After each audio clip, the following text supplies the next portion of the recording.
இந்த ட்ரெயினில் வந்து நாங்கள் எங்கே போனோம் அப்படின்னு பார்த்தீங்கன்னா, இது நம்ம ராமநாதபுரத்தில் உள்ள பொருட்காட்சியில் தான் எடுத்தது. இது இப்போ உள்ள நியூ வீடியோ கிடையாதுங்க. இது லாஸ்ட் இயர் ஓல்டு வீடியோ. அப்போ நாங்கள் விசிட் பண்ணியிருந்தப்போ எடுத்தாங்க. கண்டிப்பாக நம்ம ராமநாதபுரத்தில் இந்த சம்மர் டைமில் ஏதாவது கண்டிப்பாக ஒரு பொருட்காட்சி போட்டிருப்பாங்க. இந்த வருஷம் வந்து டைட்டானிக் ஷிப் மாதிரி செட் பண்ணி போட்டிருக்கிறதா சொன்னாங்க. நாங்கள் என்ன போய் விசிட் பண்ணி பார்க்கலங்க. இது ரொம்ப பசங்களுக்கு உண்மையிலே ரொம்ப ஜாலியாக இருந்துச்சுங்க. நல்லா கிட்ஸ் எல்லாம் நல்லா என்ஜாய் பண்ணாங்க. அங்கேயே கேண்டீன், இந்த மாதிரி ட்ரெயின், போட்டிங்கு இந்த மாதிரி நிறையா போட்டிருந்தாங்க. ராட்டனம் எல்லாமே போட்டிருந்தாங்க. பசங்க கிட்ஸ்லாம் நல்லா என்ஜாய் பண்ணாங்க. ஸ்நாக்ஸ் ஐட்டம்ஸு, டின்னரு எல்லாமே போட்டிருந்தாங்க. என்ட்ரன்ஸ் டிக்கெட் பார்த்திங்கன்னா 100 வாங்கினாங்க பெரியவங்களுக்கு. சின்ன குழந்தைங்களுக்கு வந்து அதில் பாதி வாங்கினாங்க. அவங்க ஏஜ் படி சின்ன குழந்தைங்களுக்கு வந்து டிக்கெட் வாங்கினாங்க.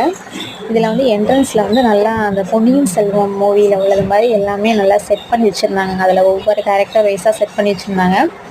நம்ம அதில் போய் ஃபோட்டோ ஷூட் பண்ணிக்கலாம். ரொம்ப சூப்பராக செட் பண்ணி வச்சுருந்தாங்க. பசங்க நல்லா கிட்ஸ் நல்லா என்ஜாய் பண்ணாங்க. கொஞ்சம் நேரம் அங்கே டைம் ஸ்பெண்ட் பண்ணிட்டு வரலாம். கண்டிப்பாக அந்த சம்மர் ஒகேஷனுக்கு பசங்களை விசிட் பண்ணலாங்க. இந்த இயர் போட்டுறது வந்து நாங்கள் இன்னும் போகலை. கண்டிப்பாக போகணும் பசங்களை கூட்டிகிட்டு. இந்த டைம் போட்டுக்கிறது வந்து நாங்கள் இன்னும் போகலைங்க. கண்டிப்பாக பசங்களை கூட்டிகிட்டு போகணும். கிட்ஸ்லாம் பசங்களை ரொம்ப நல்லாவே என்ஜாய் பண்ணுவாங்க.